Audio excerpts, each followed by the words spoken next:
All right, keeping up with the theme of reviewing some chapter 12, the alcohols chapter chemistry, we're going to talk about Grignard reagents again, and you should remember that Grignard reagents attack ketones and aldehydes. So that's why they're back in this chapter.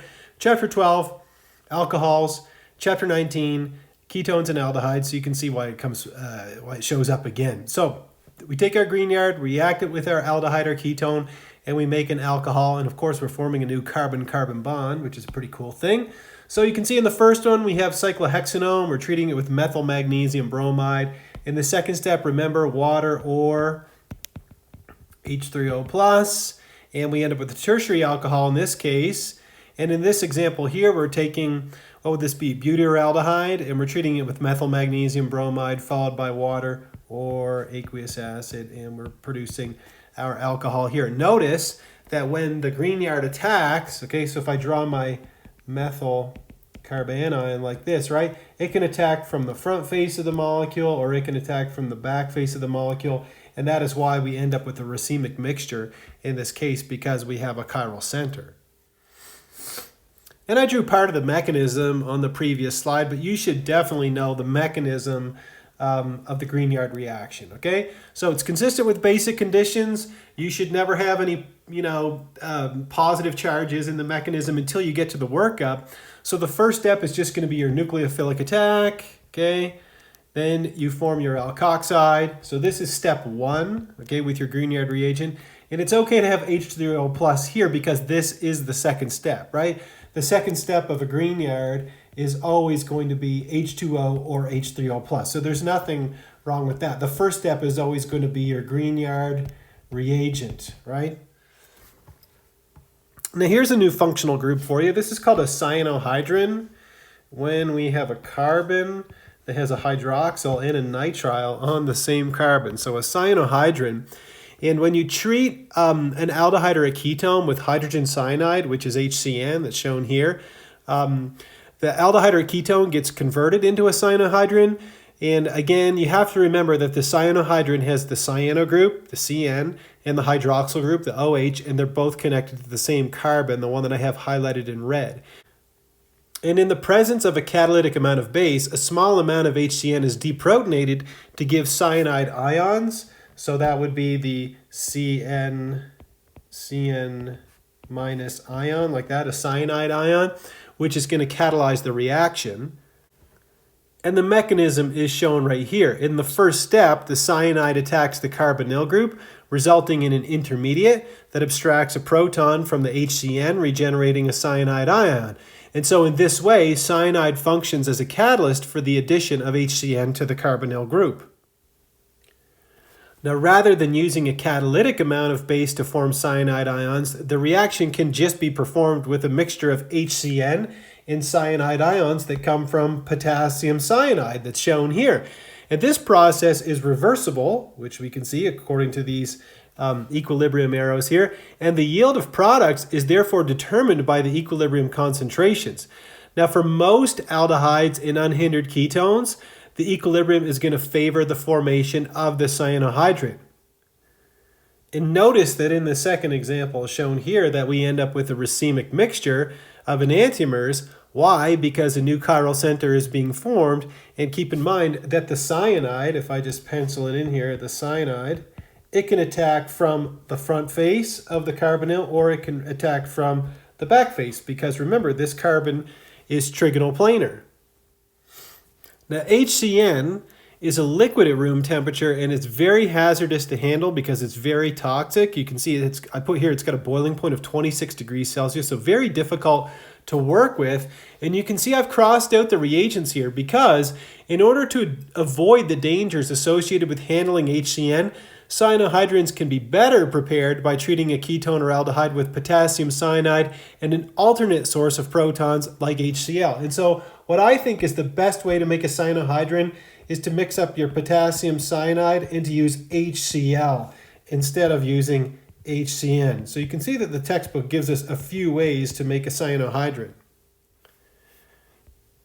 Now, if you're saying, what the heck can I do with a cyanohydrin? Great question. Okay, and you can see a cyanohydrin here could be reduced using lithium aluminum hydride, the nitrile can, I should say. can be reduced down to, so you see the nitrile gets reduced down to a primary amine like this. Of course, in the second step, we could put water. Now, I would be hesitant to put aqueous acid here, because if you did put H3O plus here, in that case, you'd end up with the ammonium ion like that, and that's probably not what we're looking for here. We're just trying to make the amine. And something that we're going to look at later on, this is going to be something we're going to cover in detail in chapter 20, is you can actually hydrolyze the nitrile to a carboxylic acid using aqueous acid and just heating it up. Now, the Wittig reaction is an extremely important reaction in organic chemistry. It's right up there with things like the Grignard. Wittig won a Nobel Prize for this reaction. He won Nobel Prize in, I think it was 1979, is the year he won the Nobel Prize for this reaction. And what the Wittig reaction does is it takes a ketone or an aldehyde and it converts it to an alkene, and you form a new carbon-carbon bond in the process. So check it out. Here we have our ketone. Here we have an alkene, right? You can see that this carbon here is this carbon. Same thing here. We take our ketone and now we convert it into an alkene. And if you remember, if you've ever taken organic chemistry with me in person before, something that I'll say to my students often is, if you want to win a Nobel Prize in organic chemistry, the way to do it is to find a new way to make carbon-carbon bonds. Now, if you look at this Wittig reaction, you're probably looking at this species here and saying, what is that thing here? Okay, this is called a Wittig reagent. Okay, so this is a Wittig reagent. And we're going to spend some time talking about Wittig reagents. And so the Wittig reagent is what we call a phosphorus ylide, in which a carbon atom acts as a nucleophile. And you can see the nucleophilic carbon is this one here that has the negative charge on it in the lone pair. And it says here the ylide, but if you look at these two resonance forms here, this one is actually called the ylide, and this one is called the ylene. Okay, so we have the ylide in the ylene form. And the ylide overall is a neutral compound because it has a negatively charged carbon and a positively charged phosphorus. And when the Wittig reagent reacts with the carbonyl, so if I just pencil in a carbonyl here really quickly, so if we just draw a carbonyl like this, if you imagine that being from your aldehyde or ketone, what happens is that you do what's called a 2+2 cycloaddition, where the nucleophile attacks here and then you form a bond between the oxygen and the phosphorus like this. Something else I'll just mention before we get into the mechanism of the Wittig reaction is if you look at the ylide and ylene form, you might be tempted to look at the ylene and say, well, there's no charges in here, so this should be the greater contributor to the resonance hybrid. But in fact, it's the ylide form that contributes more to the hybrid. And the reason why is that even though it has the charges, think about it, the double bond that's formed here, the pi bond, comes from the overlap of a 2p orbital with a 3p orbital from phosphorus, because carbon is in the second period of the periodic table, phosphorus is in the third period, and so that orbital overlap is really inefficient. So it turns out that it's actually the ylide form that we usually draw because, again, it contributes more to the resonance hybrid. So here's our mechanism. First step is that 2+2 cycloaddition, so let's look at it very carefully. Look, you have a negatively charged carbon. You know that this carbon on the carbonyl is delta plus, right? It's partially positive, so it's no surprise we have a nucleophilic attack here. Then the pi bond breaks, and it makes a bond between the oxygen and the phosphorus, so we call that a 2+2 cycloaddition. Then you get this four-membered ring that has two carbons, a phosphorus, and an oxygen. It's called an oxaphosphatane. And if you're saying, oh, I'll never remember this mechanism here, yes, you will, because the driving force behind this reaction is the formation of this compound here. This is called triphenyl phosphine oxide. Okay, sometimes we call it TPPO, triphenyl phosphine oxide. So as long as you can remember that you have to form a double bond between the phosphorus and the oxygen, and then the other one is going to, the other curved arrow is going to have to go this way, you can remember how the oxaphosphatane is going to decompose to give you the alkene and triphenyl phosphine oxide. And like I said, the formation of triphenyl phosphine oxide is actually the driving force of the reaction. Now, how would you synthesize a Wittig reagent like this one here? Well, The way you would do it is you would make it from an alkyl halide. Here we see we have methyl bromide, and the first step of making that Wittig reagent is to treat the methyl bromide with triphenylphosphine. And you can see here that that first step is an SN2 reaction.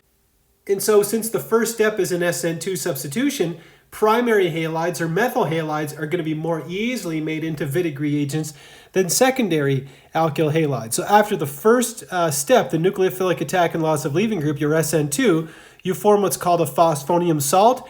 Then you have a very strong base, like this one here. This is butyl lithium, which you can just call butyl lithium, like this, right? This is just a butyl carbanion, which is an extremely strong base. It removes a proton, and you end up with your Wittig reagent.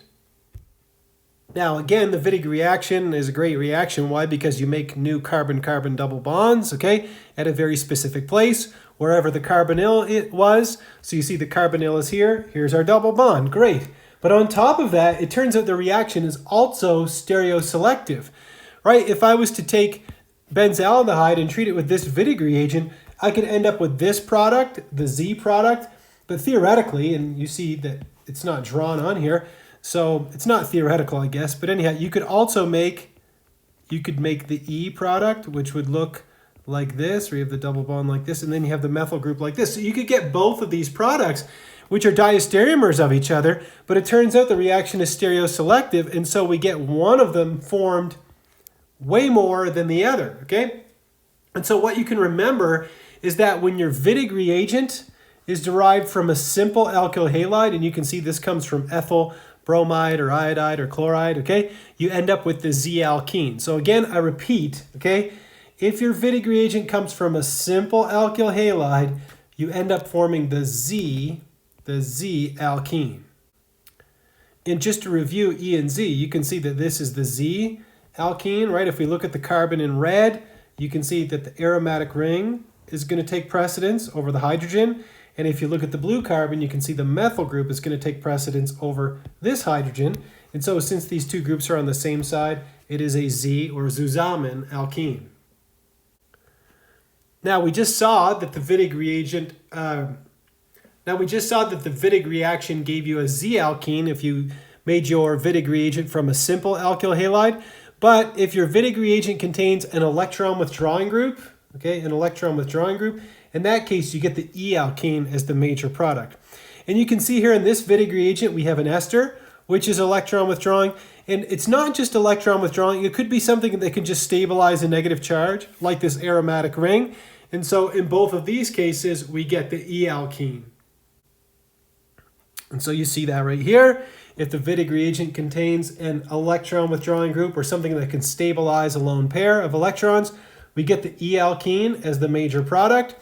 Like I said, if the electron withdrawing group or phenyl ring delocalizes an anionic charge of the Wittig reagent, it stabilizes it, and therefore you get the E product. And there's a variation on the Wittig reaction called the Horner-Wadsworth-Emmons reaction. So the Horner-Wadsworth-Emmons reaction, how's that for a long name? And it employs a reagent that's similar to a Wittig reagent, and it also gives you E-alkenes. The difference is that here's a stabilized Wittig reagent. Now, why would we say this is stabilized? It's because this lone pair is delocalized up here, so that is why it's a stabilized Wittig reagent. And you can see that with the Horner-Wadsworth-Emmons reagent, this functional group here, this is called a phosphonate ester, okay? And you can also see how the lone pair is delocalized up here, and it could also be delocalized up here as well on the phosphonate ester. And so the main point is that it's stabilized, okay? The lone pair is stabilized, and therefore it gives you an E-alkene. So whether you're doing your Wittig reaction with a stabilized dilid, you get the E-alkene, and if you're doing the Horner-Wadsworth-Emmons reaction, you're also always going to get an E-alkene. Now here's an example of a Horner-Wadsworth-Emmons reaction. And so to make these connectivities, what you're going to do is you're going to say, okay, here's my carbonyl, here's my carbanion, okay? And so what's going to be connected, the bonds that are, or the atoms that will be connected will be the carbon of the carbonyl and where the carbanion was. This is where we form our new double bond, and you can see that in this case, it's Horner-Wadsworth-Emmons, So we end up with the E alkene. Now it turns out that this whole stereoselectivity, whether you get the E or the Z alkene, can be affected by a bunch of different things like choices of solvents and Lewis acids. But generally speaking, the rules that we're going to go by are if your Wittig reagent comes from an unstabilized ylide or just a simple alkyl halide was used to make it, you're going to get the Z alkene. And if it's a Horner-Wadsworth-Emmons reaction or if it's a stabilized ylide, you're going to get the E product. Now let's say we wanted to make this alkene that's shown here in the green box by a Wittig reaction. It turns out there's two different ways we could make that, okay? If you look at the way that's shown on the left-hand side, your carbonyl, they're showing it coming from this portion here, so that would be butanone. And then your Wittig reagent would just have one carbon in it, right? So it would just be this here, okay? And you can see they've drawn the ylene form. And I told you that I like to draw the ylide form, okay, like this.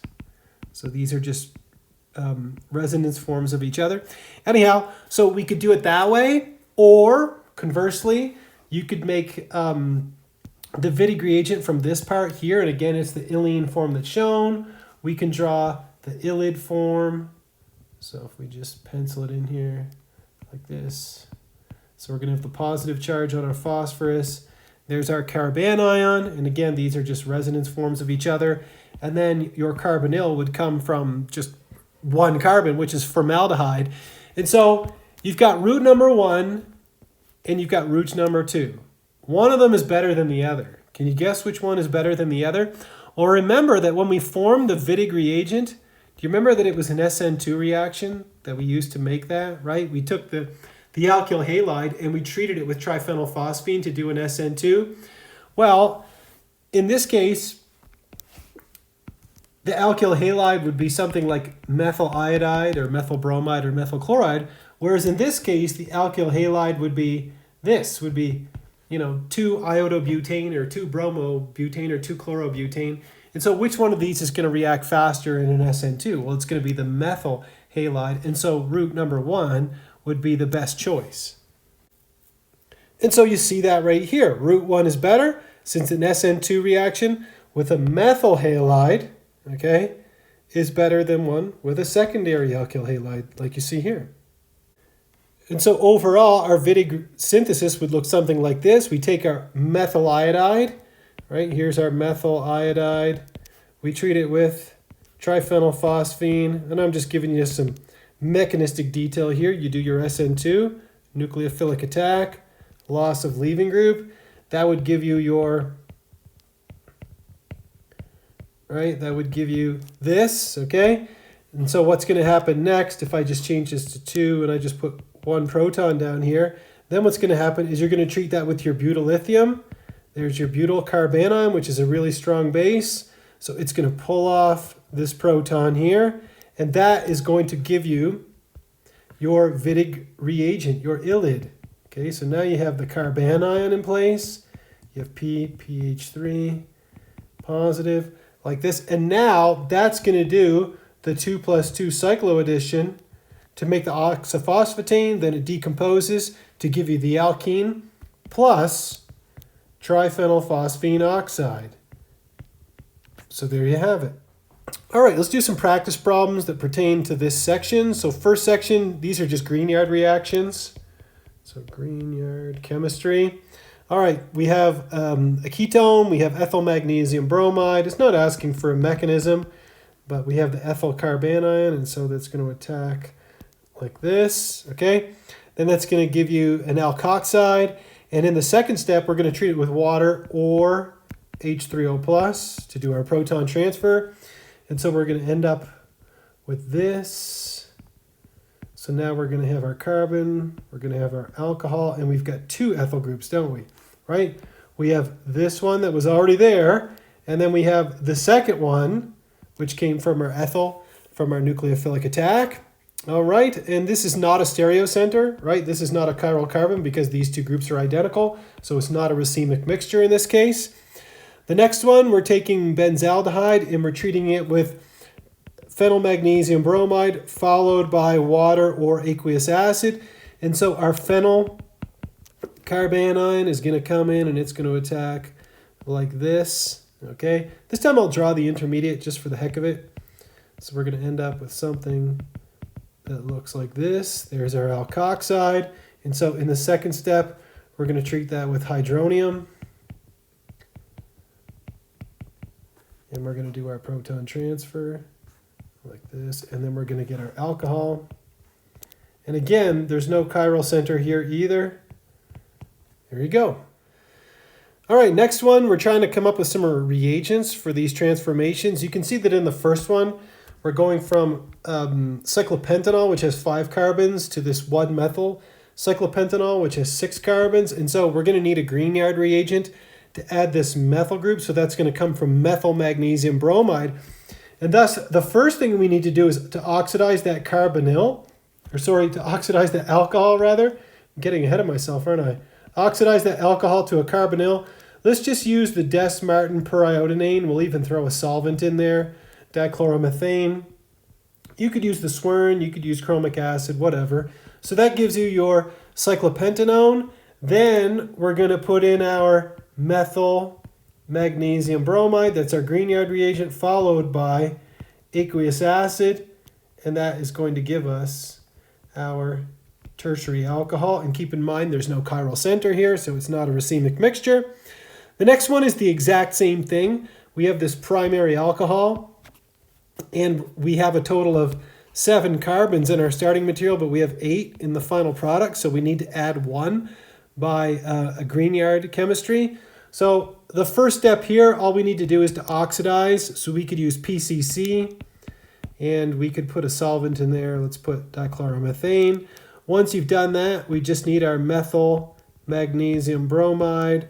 And then in the last step, we need some aqueous acid. And there you go. All right, this one, we have an aldehyde. And in the first step, we're treating it with potassium cyanide and HCl. Hopefully you remember that that is going to form a cyanohydrin. Okay, and a cyanohydrin is when we have a carbon that has a hydroxyl and a nitrile on the same carbon, like that. That's a cyanohydrin. So let's draw the cyanohydrin that would result. So it's going to look like this. There's our carbon, there's our hydroxyl, there's our nitrile. You can put this proton if you want. You can put it in there, you can leave it out, it doesn't matter.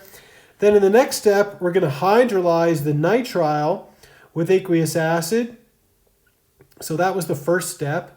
Then we heat it up with H3O+, and we'll cook that up, and that's going to convert that to a carboxylic acid. So now we're going to have a hydroxyl group on here, and we're going to have a carboxyl group, both on the same carbon like this. Okay, next one, we want to make an alpha hydroxy carboxylic acid. That's what I'd call this. So this would be alpha hydroxy, and there's our carboxylic acid, which we know is going to come from a cyanohydrin. So in order to make the cyanohydrin, right, we'd have to make it from this cyanohydrin, right? And then we would just treat that with aqueous acid. Well, the first thing we need to do is oxidize this to a carbonyl, don't we, so that we can make the cyanohydrin. So for our oxidation, we'll just pick PCC and dichloromethane. So there's my PCC. We'll put CH2Cl2. Then we're going to form our cyanohydrin. And if you remember, if I just scroll back here quickly, you remember the conditions were potassium cyanide and HCl. I told you that's probably the best way to make a cyanohydrin. So we'll just copy that and we'll bring it over here as we work on this problem. So let's just pop it in here. Then after we have the cyanohydrin, all we have to do is oxidize, or hydrolyze, I should say. It's not an oxidation.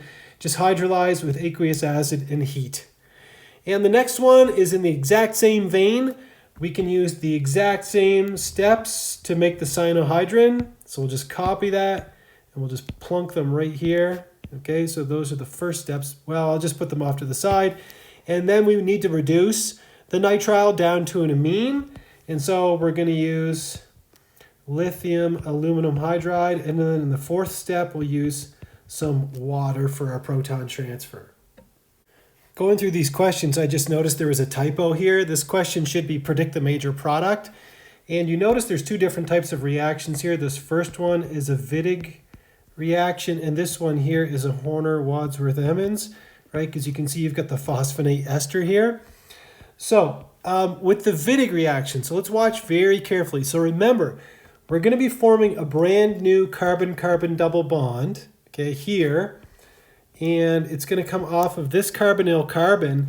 And if we draw the resonance form of the ylene that's shown here, so if we just pencil it in here quickly, okay, there we go.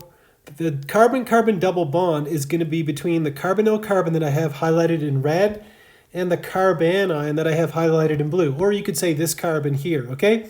So that's where we're going to make our carbon-carbon double bond, between the red carbon and the blue carbon. And so our product is going to look something like this. 1, 2, 3, 4, 5. We have our double bond. And then if we count, we have a total of 1, 2, 3 carbons, right? 1, 2, 3 carbons. So we have carbon 1, 2, 3, right? If we count 1, 2, 3. And in this case, there's no E or Z product to worry about, because on this carbon, if I highlight this carbon in green, let's say, you can see there's two ethyl groups on it. So there's no E or Z or cis or trans in this specific case. Now with the next one, we have acetaldehyde, and we're treating it with a Horner-Wadsworth-Emmons reagent.